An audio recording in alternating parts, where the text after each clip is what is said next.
Okay, so what to notice about this? I wanted to hear brushes on a snare drum without sticks. So I just told this drummer to play a kind of simple swing sort of beat, but use brushes. It has a different vibe completely. And I sped up the tempo. Now it's up to 85. We're in episode 19.5, up to 85 beats per minute. And this episode is called Monsemble, I believe. Yes, Monsemble. So what is a Monsemble? People ask me, what is a Monsemble? A Monsemble is a one-person ensemble.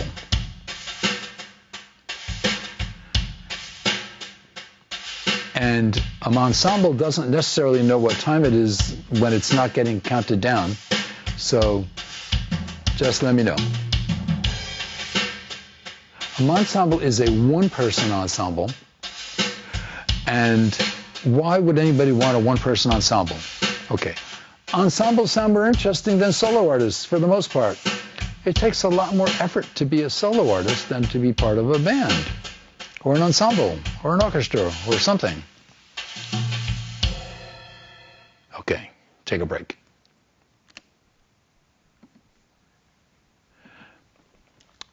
So that was my snare drum guy. So a Monsemble is a one-person ensemble. That's why the mon, as in mono. It's not a mansemble. It could be a woman. It's a monsemble. It's a one-person ensemble. Why on earth does this matter? Because duos are more interesting than solo acts. Unless the solo act is pretty spectacular, then the duo is not. And trios are more interesting than duos a lot of the time, and quartets too. Hey, that's where symphonies came from, right? A lot of musicians playing together, it's a cool thing. But it's an expensive thing.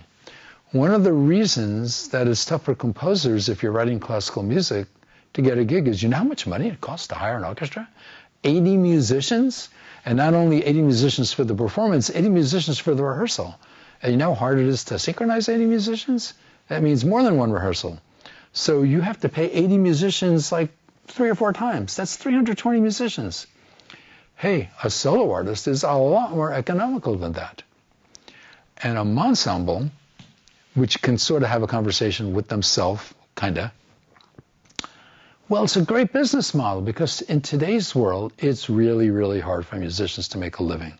They go out and they get local gigs. They get paid $50 or $100. Hey, I'm 72, and I got paid $50 or $100 50 years ago when I was in graduate school. So the cost of living increase never came along for musicians. So they need a new business model. A ensemble is a new business model. It's a way for a single musician, leveraged by technology, to play more than one part. And if a single musician could sound fuller, like a duo, trio, or a band, they can get more gigs because they're more cost-effective than hiring 4 people, and they're more cost-effective than having to have a lot of rehearsals, and it's more logistically simple because if you go and play a gig somewhere else, you don't have to find a place for 4 people to sleep, you only have to find a place for 1 person to sleep. Cheaper for food and lodging, can charge less for a gig, less rehearsal time, less logistics. Bottom line is you spend more time being a musician and less time being a manager of logistics. So the ensemble was created primarily about 20 years ago. I was playing a gig in a place called Gazos Grill in Half Moon Bay, California on the Pacific Ocean. And this club just didn't want to pay more than like, I don't know, maybe it was $85. And I couldn't really justify bringing along a band for $85, but for myself, it was pretty cool. So I used a looper, and I played solo gigs, and I've been messing around with technology ever since. And I came up with this ensemble as a business model because the overhead is less.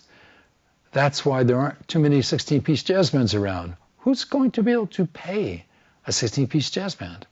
It's kind of tough. A rock trio with bass drums and piano is a lot cheaper than a 16 or 17-piece jazz band. So the ensemble is a business model that allows a single musician to be more leveraged so they can get more gigs and spend more time on the music and less time on the logistics. Even though, yeah, there's a little bit of tech involved, but most musicians are using a lot of technology these days, and they're pretty tech savvy. You know, they're smart. Musicians are smart, and they know how to use technology.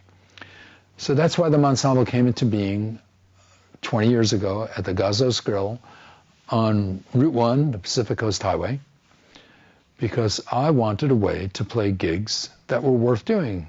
I schlep all my stuff down to the club and set it up, but to do it for $22 would have been a drag. But to do it for $85, better. That's what the Monsemble's about. And because the tech sounds pretty compelling now, I could choose to have in my Monsemble a tabla player or a guy with a snare drum with a brush or whatever I want. It's incredibly flexible, and if I get an excuse to fly to some other part of the country, I can do a gig on demand as a single person. That's the beauty of the Monsemble.